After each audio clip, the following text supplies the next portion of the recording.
Hello everyone, welcome back to current affairs of the day. ಇವತ್ತೇನೆಂದರೆ ನಾವು current affairs 23 ಜೂನ್ದು current ಅಫೇರ್ಸನ್ನು ನೋಡೋಣ.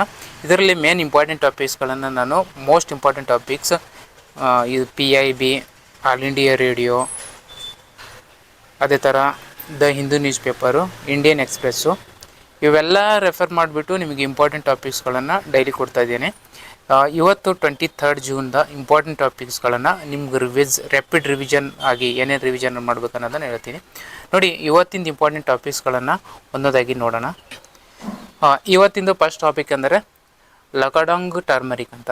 ಇದು ಲಕಡಾಂಗ್ ಟರ್ಮರಿಕ್ ಏನದ GI ಟ್ಯಾಗ್ ಬಂದಿದೆ. ಇದು GI ಟ್ಯಾಗ್ ಇದು ಎಲ್ಲಿ ಬರುತ್ತೆ ಅಂದರೆ ಮೇಘಾಲಯದಲ್ಲಿ ಬರುತ್ತೆ. ಜಾಂಟಿ ಹಿಲ್ಸ್ ಇದೆಲ್ಲ, ಜಾಂಟಿ ಹಿಲ್ಸ್ನಲ್ಲಿ ಬರುತ್ತೆ. ನಿಮ್ಗೆ ಹೇಳಿದ್ದೀನಿ, ಜಾಂಟಿ ಹಿಲ್ಸು, ಗ್ಯಾರೋ ಖಾಸಿ ಮತ್ತು Jaintia hills very important hills and geographical point of view important. ಇದು ತುಂಬ time west to east arrange ಮಾಡೋದು ಈ ಥರ ಕೇಳಿದ್ದಾರೆ.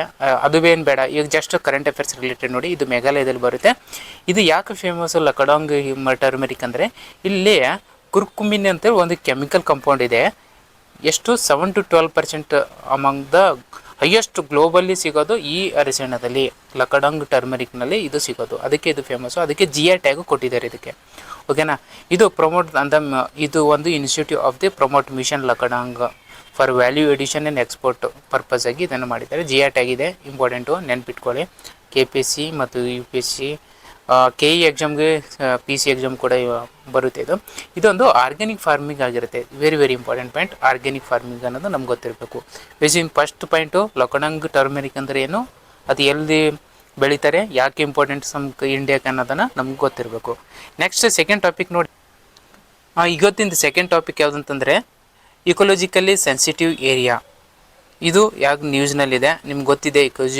ಇಕೋಲಜಿಕಲಿ ಸೆನ್ಸಿಟಿವ್ ಏರಿಯಾಸ್ ಅಂತಂದರೆ ನಮಗೆ ನಮ್ಮ ಇಂಡಿಯಾದಲ್ಲಿ ವೆಸ್ಟರ್ನ್ ಘಾಟ್ ಆಗಿರ್ಬೋದು. ಓಕೆ, ಇದೇನಲ್ವಾ. ವೆಸ್ಟರ್ನ್ ಘಾಟು ಎಷ್ಟು ಸ್ಟೇಟ್ನಲ್ಲಿ ಸ್ಪ್ರೆಡ್ ಆಗಿದೆ ಅನ್ನೋದನ್ನು ನಮ್ಗೆ ಗೊತ್ತಿರಬೇಕು. ಎಷ್ಟು ಟೋಟಲ್ 6 ಸ್ಟೇಟು. ಇದು UPSCನಲ್ಲಿ ಒನ್ ಟೈಮ್ ಕೇಳಿದ್ದಾರೆ ಸ್ಟೇಟ್ಮೆಂಟ್ ಕ್ವಶನಲ್ಲಿ. ಎಷ್ಟು ಸ್ಟೇಟ್ನಲ್ಲಿದೆ, ಯಾವ್ಯಾವ ಸ್ಟೇಟ್ಸ್ ಅಂತ ಅದನ್ನು ಕೇಳಿದ್ದಾರೆ, ಅದು ಗೊತ್ತಿರಬೇಕು. ವೆಸ್ಟರ್ನ್ ಘಾಟ್ನಲ್ಲಿ ಇಕೋಲಜಿಕಲ್ ಸೆನ್ಸಿಟಿವ್ ಏರಿಯಾ 2 ಇಂಪಾರ್ಟೆಂಟ್ ಕಮಿಟಿಗಳು ಬರುತ್ತೆ. ಒಂದು ಮಾಧವ್ ಗಾಡ್ಗಿಲ್ ಕಮಿಟಿ ಬರುತ್ತೆ, ಇನ್ನೊಂದು ಕಸ್ತೂರಿರಂಗನ್ ಕಮಿಟಿಯನ್ನು ಬರುತ್ತೆ. ಇದು ನ್ಯೂಸ್ನಲ್ಲಿದೆ. ಇದು ಯಾವುದು ಎನ್ವೈರ್ಮೆಂಟ್ ಆ್ಯಕ್ಟ್ ಪ್ರಕಾರ ಇಕೋಲಜಿಕಲಿ ಸೆನ್ಸಿಟಿವ್ ಏರಿಯಾ ಅಂತ ಡಿಕ್ಲೇರ್ ಮಾಡಿದ್ದಾರೆ ಅಂತಂದರೆ ಎನ್ವೈರ್ಮೆಂಟಲ್ ಪ್ರೊಟೆಕ್ಷನ್ ಆ್ಯಕ್ಟ್ 1986 ಆ್ಯಕ್ಟ್ ಪ್ರಕಾರ ಡಿಕ್ಲೇರ್ ಮಾಡಿದ್ದಾರೆ. ಏನು ಇಕೋಲಜಿಕಲ್ ಇದು ಅಂತಾರೆ, ಮೈನಿಂಗ್ ಮಾಡೋದು, ಪೊಲ್ಯೂಟಿಂಗ್ ಇಂಡಸ್ಟ್ರಿಯಲ್ಲಿ ಇರುತ್ತವ, large scale constructions are restricted in this area. ಯಾಕಂದರೆ ಇಲ್ಲಿ ಪ್ರಾಣಿ ಪಕ್ಷಿಗಳು, ಆಮೇಲೆ ಬಯೋಡೈವರ್ಸಿಟಿ ಏನಿರುತ್ತಲ್ಲ, ಫಾರೆಸ್ಟು, ಒಳ್ಳೆ ವಿವಿಧ ಸ್ಪೀಸೀಸ್ಗಳು ಇರುತ್ತಲ್ಲ, ಅದಕ್ಕೋಸ್ಕರ ಹಾರ್ಮ್ ಆಗುತ್ತೆ ಅನ್ನೋಗೋಸ್ಕರ ಇದು ವೆಸ್ಟರ್ನ್ ಘಾಟ್ ಏರಿಯಾನ ಇಕೋಲಜಿಕಲಿ ಸೆನ್ಸಿಟಿವ್ ಅಂತ ಮಾಡಿದ್ದಾರೆ. ಇದು ನ್ಯೂಸ್ನಲ್ಲಿದೆ, ತುಂಬ ಟೈಮ್ ನ್ಯೂಸ್ನಲ್ಲಿದೆ. ಜಸ್ಟ್ ವೆಸ್ಟರ್ನ್ ಘಾಟ್ಸ್ ಎಷ್ಟು ಸ್ಟೇಟ್ನಲ್ಲಿ ಸ್ಪ್ರೆಡ್ ಆಗಿದೆ, ಯಾವ ಸ್ಟೇಟ್ಸ್ ಅನ್ನೋದು ನಮ್ಗೆ ಗೊತ್ತಿರಬೇಕು. ಯಾವ ಸ್ಟೇಟ್ಸ್ ಹೇಳಿ, ಮಹಾರಾಷ್ಟ್ರ ಆಗಿರ್ಬೋದು, ಕರ್ನಾಟಕ, ಗೋವಾ, ತಮಿಳ್ನಾಡು, ಕೇರಳ, ಒಟ್ಟು ಟೋಟಲ್ 6 ಸ್ಟೇಟ್ನಲ್ಲಿ ನಮ್ಗೆ ವೆಸ್ಟರ್ನ್ ಘಾಟ್ಸನ್ನು ನೋಡ್ಬೋದು. Next third topic of the day ಅಂತಂದರೆ ಥರ್ಡ್ ಟಾಪಿಕ್ ಅಂದರೆ right to walk is a fundamental right. Very important topic. KSP ಮತ್ತು KE ಏನೇನು PC PSI ಎಕ್ಸಾಮ್ಗಳಿಗೆ ಮತ್ತು KSನಲ್ಲಿ ಕೇಳ್ತಾರೆ. UPSC ಪಾಯಿಂಟ್ ಆಫ್ ವ್ಯೂ ಕೂಡ ತುಂಬ important. Right to walk is a fundamental right ಅಂತೇಳಿ ಸುಪ್ರೀಂ ಕೋರ್ಟು ನಿನ್ನೆ ಡಿಸಿಷನ್ ಕೊಟ್ಟಿದೆ. ಇದು ಯಾವ್ಯಾವ್ದು ಆರ್ಟಿಕಲ್ ಕೇಳ್ತಾರೆ, ನಿಮಗೆ ಆರ್ಟಿಕಲನ್ನು ನೆನ್ಪಿಟ್ಕೋಬೇಕು. ಏನಂತಂದ್ರೆ ರೈಟ್ ಟು ವಾಕ್ ಯಾಕೆ ಬಂತಂತಂದರೆ ಫುಟ್ಪಾತ್ ಮೇಲೆ ನಮ್ಗೆ ಇವಾಗ ಪ್ರೆಸೆಂಟ್ ಇಂಡಿಯಾದಲ್ಲಿ ಫುಟ್ಪಾತ್ನಲ್ಲಿ ವಾಕ್ ಮಾಡೋದನ್ನು ನೋಡ್ಬೋದು. ಕೆಲವೊಂದು ಆಕ್ಸಿಡೆಂಟ್ಗಳು ಆಗಿದ್ದಾವೆ. ಓಕೆನಾ, ಅದಕ್ಕೋಸ್ಕರ right to walk is a fundamental right ಅಂತ ಸುಪ್ರೀಂ ಕೋರ್ಟ್ ಕೊಟ್ಟಿದೆ. ನಮಗೆ ಮೇನ್ ಇಂಪಾರ್ಟೆಂಟ್ ಆರ್ಟಿಕಲ್ಸ್ ಯಾವ್ಯಾವ ಗೊತ್ತಿರಬೇಕಂದ್ರೆ ಆರ್ಟಿಕಲ್ 19 1D ಏನಿದು, freedom of moment. Very important. ಇದು ಆರ್ಟಿಕಲ್ ಇಂಪಾರ್ಟೆಂಟು. ಸೆಕೆಂಡು ಆರ್ಟಿಕಲ್ 21 ನಮ್ಗೆ ಗೊತ್ತಿದೆ, ಅದು ಕೂಡ ಇಂಪಾರ್ಟೆಂಟ್ ಇದೆ. ಆರ್ಟಿಕಲ್ 21 ಏನಿರುತ್ತೆ, right to life and personal liberty ಅಂತ ಹೇಳ್ತೇವೆ. ಇದು ಗೊತ್ತಿದೆ. ಇವೆರಡು ಆರ್ಟಿಕಲ್ ನಮ್ಗೆ ಗೊತ್ತಿರಬೇಕು. ಕೇಳ್ತಾರೆ question, right to walk is a fundamental right or not. ಈ ಥರ ಆಪ್ಷನಲ್ಲಿ ಕೊಟ್ಟಿದ್ರೆ ರೈಟ್ ಟು ವಾಕ್ ಅಂತ ಕೊಟ್ಟು ಬಿಡ್ತಾರೆ. ಕೆಳಗೆ ಆಪ್ಷನ್ ಕೊಟ್ಟಾಗ ನಾವು right to walk is a fundamental rights ಅಂತ ನಮ್ಗೆ ಗೊತ್ತಿರಬೇಕು. ರೀಸೆಂಟ್ ಸುಪ್ರೀಂ ಕೋರ್ಟ್ ಜಜ್ಮೆಂಟ್ ಇದು. ಓಕೆ, ನೆಕ್ಸ್ಟ್ ಇದು ಯಾಕಂತಂದರೆ pedestrian friendly urban planning and preservation of ಫುಟ್ಪಾತ್ಸ್ಗೋಸ್ಕರ ಇದು ಕೊಟ್ಟಿದೆ.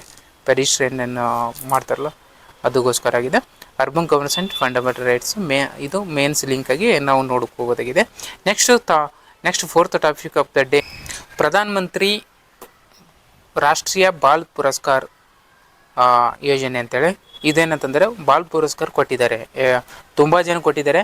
ಅದಕ್ಕಿಂತ ಬಿಫೋರ್ ನಮಗೆ ಜಸ್ಟ್ ಯಾರ್ಯಾರು ಏಜಿಗೆ ಕೊಡ್ತಾರೆ, ಯಾವ ಮಿನಿಸ್ಟ್ರಿ ಕೊಡುತ್ತದೆ ಅನ್ನೋದು ಗೊತ್ತಿರಬೇಕು. ನೋಡಿ, ಇದು ಹೈಯೆಸ್ಟ್ ಸಿವಿಲೈಸೇಷನ್ ಆನರ್ ಫಾರ್ ಚಿಲ್ಡ್ರನ್ಸ್ಗಳಿಗೆ ಕೊಡೋದು. ಅವರು 18 ವರ್ಷದಕ್ಕಿಂತ ಕೆಳಗಡೆ ಇರ್ತಾರಲ್ಲ ಮಕ್ಕಳು, ಆ ಮಕ್ಕಳಿಗೆ ಒಂದು ಶೌರ್ಯ ಪ್ರಶಸ್ತಿ ಥರ ಇದು ಬಾಲ್ ಪುರಸ್ಕಾರ ರಾಷ್ಟ್ರೀಯನ ಪುರಸ್ಕಾರನ ಕೊಡ್ತಾರೆ. ಓಕೆನಾ. ಇದೇನು ministry of women and child ಡೆವಲಪ್ಮೆಂಟನ್ನು ನಮಗೆ ಅಡ್ಮಿನಿಸ್ಟ್ರೇಟ್ ಮಾಡುತ್ತೆ, ಕೊಡ್ತಾ ಹೋಗುತ್ತೆ. ಇದು important.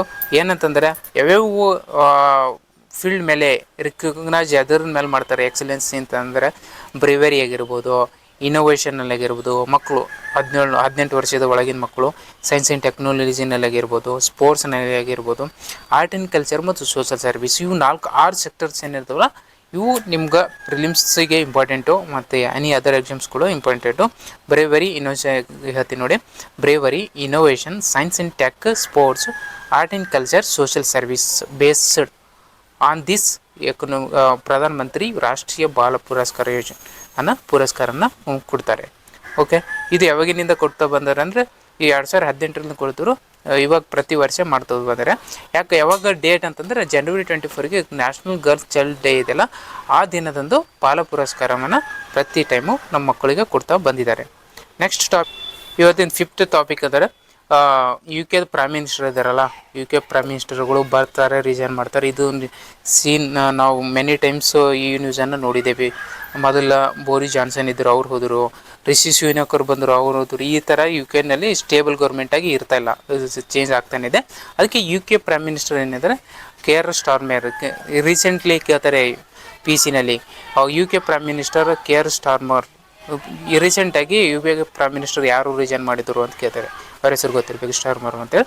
UPSC point of view ಏನು ಇಂಪಾರ್ಟೆಂಟ್ ಅಂತಾರೆ ನಮಗೆ, ಇವರೊಬ್ಬರು UK ಪ್ರೈಮ್ ಮಿನಿಸ್ಟರ್ ಆಗಿರ್ತಾರಲ್ಲ, ಇವರು ನಮಗೆ UK prime minister Indian prime ಮಿನಿಸ್ಟರಿಗೆ ಏನು ಡಿಫ್ರೆನ್ಸ್ ಇರುತ್ತೆ ಅಂತ ಅನ್ನೋದು ನಮ್ಗೆ ಗೊತ್ತಿರಬೇಕು. UK also follows A parliamentary form of government similar to as the India.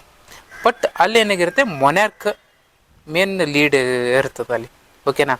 Prime minister must enjoys the confidence of house of commons ಅನ್ನು ಸೇಮ್ ಇರುತ್ತೆ. ಬಟ್ ಮೊನಾರ್ಕಿಯಲ್ ಗೌರ್ಮೆಂಟ್ ಅಂತ ಕರಿತೇವಲ್ಲ ನಾವು, ಅದು ರಾಣಿ ಅಂತ ಕರಿತೇವಲ್ಲ, ಅದು ಮೇನ್ ಆಗಿರುತ್ತೆ. ಅದೇ ಮೇನ್ ಡಿಫ್ರೆನ್ಸ್ನು. ಇದು UK ಪ್ರೈಮ್ ಮಿನಿಸ್ಟರು ಯಾರು ಅನ್ನೋದು ನಮ್ಗೆ ಗೊತ್ತಿರಬೇಕು. ನೆಕ್ಸ್ಟ್ ಬನ್ನಿ ಇಂಪಾರ್ಟೆಂಟ್ ಕರೆಂಟ್ ಅಫೇರ್ಸ್ದು MCQಗಳನ್ನು ಜಸ್ಟ್ ಹೈಲೈಟ್ಸನ್ನು ನೋಡೋಣ. Right to walk has been link to which article ಅಂತ ಕೇಳಿದರೆ, ಆರ್ಟಿಕಲ್ 19 1D ಕ್ಲಾಸ್ 21 ಆಗಿರುತ್ತೆ. ನೆಕ್ಸ್ಟ್ ಇಂಪಾರ್ಟೆಂಟ್ ಟಾಪಿಕ್ ಅಂದರೆ ಪ್ರಧಾನ ಮಂತ್ರಿ ರಾಷ್ಟ್ರೀಯ ಬಾಲ್ ಪುರಸ್ಕಾರ ಈಸ್ ಅಡ್ಮಿನಿಸ್ಟ್ರೇಡ್ ಬೈ ಅಂತ ಯಾರು, ministry of women child development. ಇದು important. Next today last MCQ ಅಂದರೆ prime minister of UK remains in office as long as he is enjoy the confidence of the House of Commons ಅನ್ನೋದನ್ನು ನಮಗೆ ಗೊತ್ತಿರಬೇಕು.